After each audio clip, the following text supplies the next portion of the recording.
Hi everyone, Shannon and Michael here with Bespoke Healthcare and Healthcare Genius.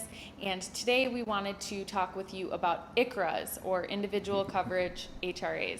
And so I'm just going to ask Michael a few questions here. He's really been digging in. This is a new kind of benefit that we are happy to introduce you to. It just came out for the first time in 2020, and there's lots of exciting benefits for employers. So we are, or you're working with one particular client.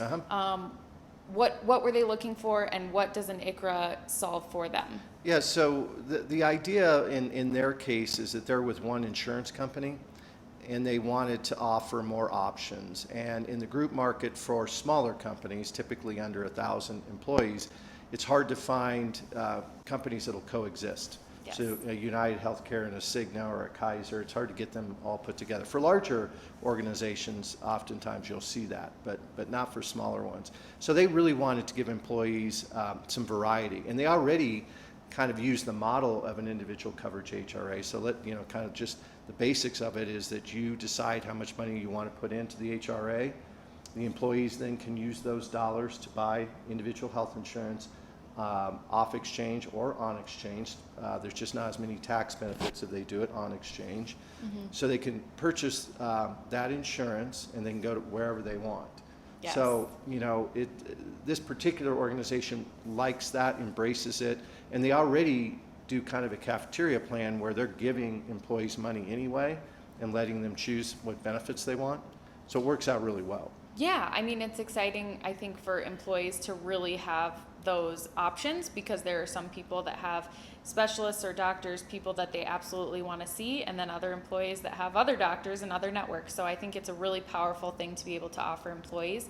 Now, can you talk about an ICHRA and how that's different from maybe a cafeteria plan or things that this company was doing in the past, and what it allows them to do? Yeah, so the ICHRA really is only going to be dedicated to medical. You can also set it up for medical expenses, so you could have money set aside for employees to pay their out-of-pocket expenses. But predominantly what we're seeing right now, at least, is people just use it to help for their employees to pay premiums on it. So and that's what, a cafeteria plan is normally where, and again, most large organizations do this, but it's where an employer is just giving you a set amount of money. They might give you $1,000 a month or $500 a month, and then you buy whatever benefits you want. If you want medical, dental, vision, you can buy that.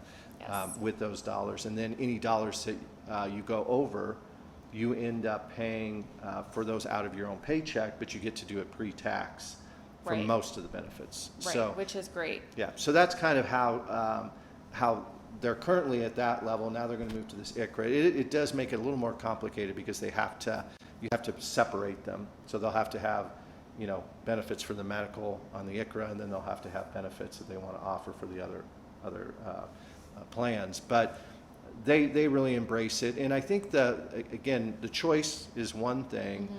In Colorado, the other great thing here in Colorado is that in a lot of our areas, especially the rural areas, the individual rates are cheaper. Yes. So it's less expensive. So it really, not only do they get choice as far as having other carriers, insurance companies, but they have lower rates in a lot of cases. Yeah, So, which is great that we're seeing that. So, question for you. When it comes to the amount that the employer contributes, are there any rules around that, or can an employer say, hey, I want to give everybody $20 a month, or $500 a month? Are there any kind of rules around that? So great question. If you're an employer that has less than 50 employees, you can really determine what you want to put into that, because you're not going to have to worry about meeting some of the affordability tests that are under the Affordable Care Act. If you're over 50, this is a larger employer, so they do have to, so it isn't just as simple as saying I'm going to put X dollars away. They actually have to make sure that the plans themselves, if they're on exchange or off exchange, are ACA compliant, so that's the first thing. So those are okay. But then they have to make sure that it's affordable for the employees, and so that's where you do the testing. And we have a number of vendors that help with that, where they put together, we give them a census and we put together the what ifs, and we do that making sure that the affordability test is met. So that's how we determine how much we can contribute. Okay. The other thing is that in Colorado, well, with individual plans, they're all age banded. So if you're 25, you pay a lower rate than if you're 35, than if you're 45. So with the ICHRA, you can actually give older employees more money to pay because they're having to pay more out of pocket for their individual. So you can contribute based on age. Exactly. As long as you're, everybody's a full-time employee or, same class and that kind of a thing. That's exactly right. Okay. And then the other thing is that even large, when these came out, they were originally thought of, well, only small employers will use these, but even larger employers, maybe they have part-time workers that they don't cover, but this is a tight job market. Mm-hmm. So trying to recruit and retain people, we see larger employers looking at this. Maybe they keep a group plan for their full-time employees, but offer this to employees who are working under 30 hours. They do some sort of an ICHRA so that they can, keep those employees and encourage them to stay with the company. Right. We know how competitive the job market is now. And it's nice that you can do them in conjunction with one another. It's not necessarily an either or. It has to be for the part-timers versus the full-timers in that case. But that's right. Yeah, you have to class them out. So, right. Because we do get asked that question, can an employee have group and individual? No, they can have one. You have to offer it one or the other. But that's where the classes come in, and there's definitely some ways to look at that. So again, you need a vendor that can help you with all of that side of it. Good stuff. Yeah. So aside from the benefit to the employee of having all these different options on health plans, potentially saving some money, are there any other benefits to the employers that we're missing here? A number of benefits. Number one is that they now fix their cost. Yes. So they essentially can keep those costs at a certain level.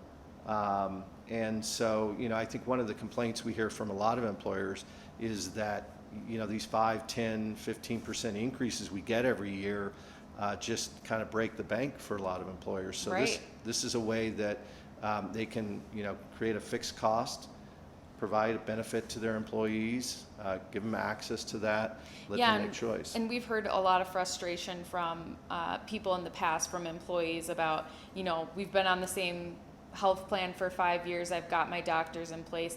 Well, then there's these huge rate increases one particular year, and if you switch, then you're gonna upset a lot of employees who are really used to the same coverage and are happy with it. And so knowing that that's not something that you as an employer are going to be susceptible to is huge, and the employees knowing that they're still going to be able to have options is great. It's really powerful.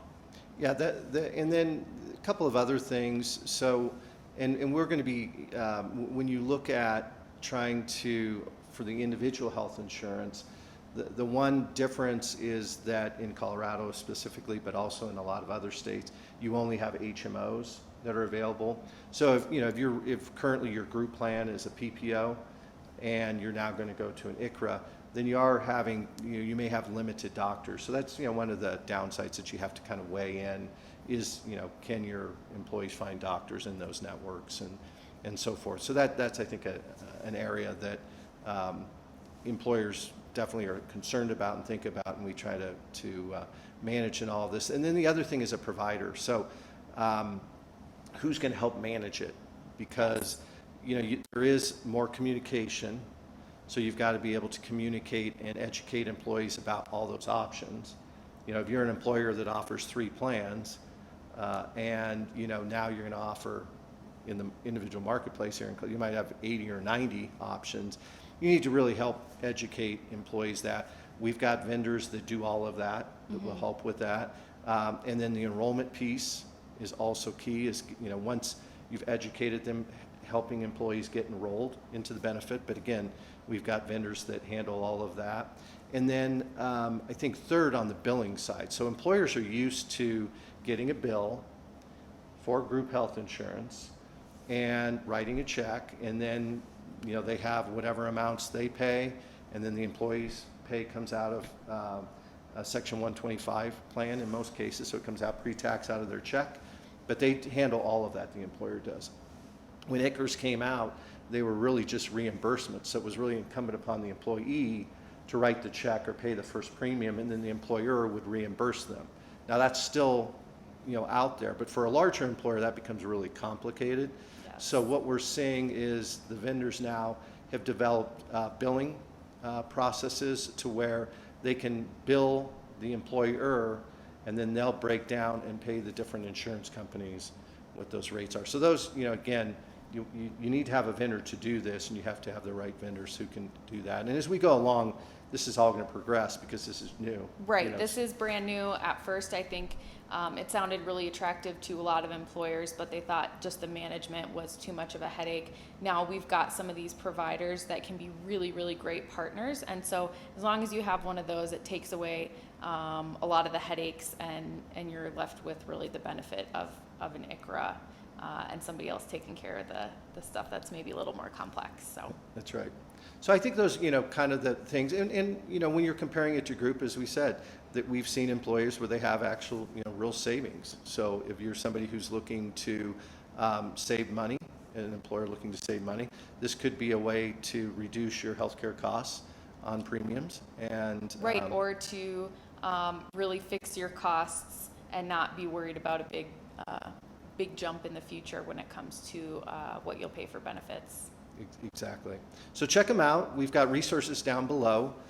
Most likely, we're going to be doing some other videos, and we actually do some Facebook Live videos with a couple of vendors. So, those will be coming down the road just to kind of give you a flavor for the different options that are out there. That's right. So let us know what questions you have, and stay tuned. Continue to watch our videos to find out more about ICHRAs and if they might be a good fit for you and your company. Thank you.